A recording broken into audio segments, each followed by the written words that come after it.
Hey guys, Russell here with the Russell Bee channel here on YouTube. Wanted to take a couple minutes and talk about hive maintenance. Hive maintenance is probably one of the most, I'm just going to say, annoying things about beekeeping.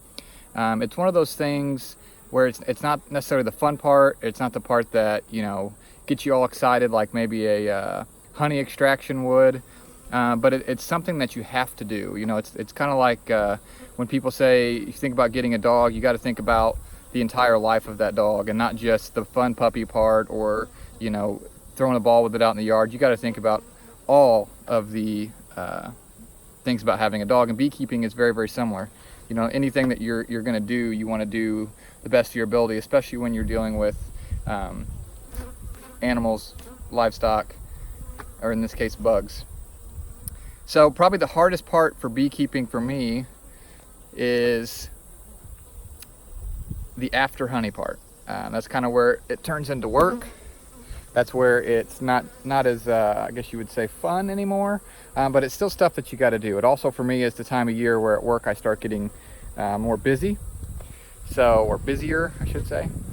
So it kind of, it's bad for my schedule, but it's, again, you got to make time for it. If it's something that you want to do, it's something that you need to make sure that you make time for, and you carve out time in your schedule to make it happen. So today I'm out here with the bees. You can hear them buzzing around me, I'm sure. I know that's something that picks up really, really good on camera. But I'll show you the hives there. They're all very active. So these are the hives that we brought out to the farm. We got bees on the farm. How exciting is that? Kind of a dream ever since I got bees is to have bees on my own property, and here we are. I've been having them out at my grandpa's house, which is fine. I love having them with him too, because it's something that we've been able to share, but now I've also got them out at my place, so that's awesome. But I digress. Back to the maintenance part. So today what I did on the hives, two things. I put frame feeders inside. So there's multiple different kinds of feeders, lots of different ways to feed bees, and I've tried a couple different ways. This year what I'm trying is, it's called a frame feeder. So it goes in the top box of the hive, top box, on the side, and it takes the place of one of your feeders. So instead of, one of your frames. So instead of having 10 frames in that top box, I have 9 frames, and then I have the frame feeder. So I mix my honey syrup, my goodness, my sugar syrup up at home, bring it over here, and I pour it into the feeder. So I'll show you what that looks like in just a second. The other thing that I did was I treated for mites. So mites are a pest that infect beehives, cause trouble. Last year 4 of my 5 hives died. Trying to prevent that this year, so I used apivar, which is a treatment that a lot of people have suggested to me in my bee meetings and so forth. And it's one of those things where there's kind of 2 schools of thought, whether you should treat them or not treat them, or have a what some people say is like organic or a natural hive. But one of my beekeeping friends told me something, and I found it to be very true. What is natural about keeping bees in a box? So it's kind of funny, but it's true. So, you know, I think that if these bees are under our supervision, we need to do the best we can to try to make sure that they're going to be healthy. So let me pop open the inside of the hive, and I'm going to give you a look at kind of what I did today. All right, guys, so here we are inside the hive, and that's a frame feeder over there on the side. So it's got these little inserts that you put in there, and basically it gives the bees a path down to the sugar water, the sugar syrup, without drowning. So it just fits in like a frame, and the bottom is what, you know, the case is what the sugar syrup is held in, and then again these holes, and they have a little, almost looks like a little colander in there, and it goes down. I'll show you in just a second what that looks like outside of it.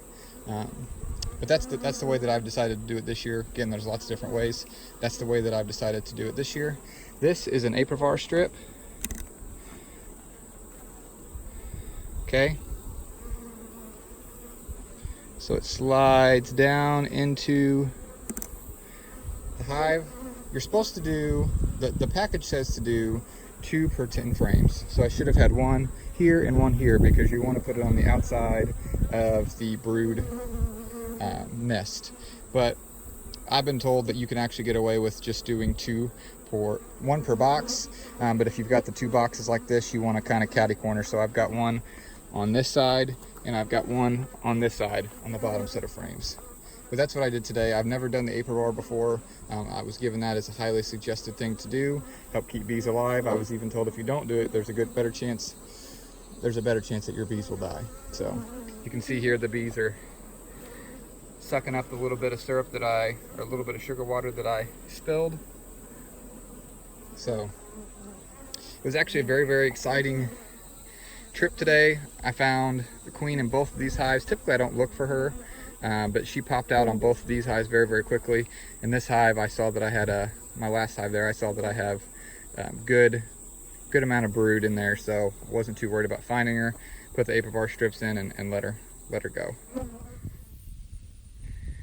So I wanted to give you guys a better look at the hive feeder that I use. This is called a frame feeder. So this is the reservoir, if you will, for the frame feeder that holds the sugar syrup. You put this wooden piece over the top, and then these slide down inside. These are those colander type things I was talking about. So these allow the bees to go inside, go down in, and get the sugar water out without drowning as easy. They give you these, which I didn't actually use, but they give you those to hold it down as well. So this is kind of the finished product like we saw inside of my hive. So again, these go in there, and that allows the bees, like I said, to go down inside and get a drink without drowning as easily. So that's the hive feeder in a nutshell, and that's what I've decided to use this year.